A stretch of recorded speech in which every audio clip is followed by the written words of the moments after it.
দর্শক, এই মুহূর্তে ভাঙা হচ্ছে ধানমন্ডি 32।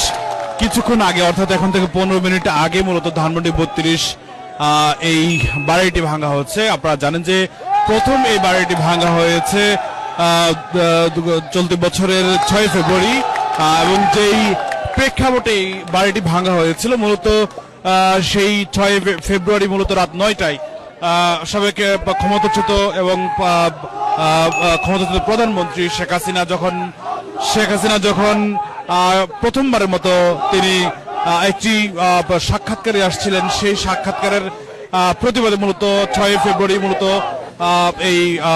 এই 32-এর বাঙ্গিটি, তার প্রতিবাদে কিন্তু এই 32-এর বাড়িটি কিন্তু ভাঙা শুরু হয়েছিল। এরপরে আরেক দফা কিন্তু বাড়িটি ভাঙা হয়েছিল, তার পরবর্তী এখন তৃতীয় দফা এই মুহূর্তে এই ধানমন্ডি 32-এর বাড়িটি এই মুহূর্তে ভাঙা হচ্ছে। এবং আপনারা জানেন যে আজকের প্রেক্ষাপট এবং আজ শহীদ ওসমান হাদি, যিনি কিনা জুলাই অভ্যুত্থানের অন্যতম এক কণ্ঠস্বর, যার কণ্ঠকে আসলে দমিয়ে এই মুহূর্তে স্তব্ধ করে দেওয়া হয়েছে।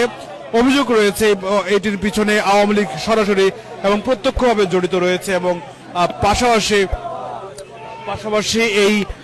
এই শহীদ ওসমান হাদির আজকে মূলত প্রতিবাদে আজকে এই ধানমন্ডি 32টিকে আসলে গুড়ি দেওয়া হচ্ছে এই মুহূর্তে বুলডোজার দিয়ে।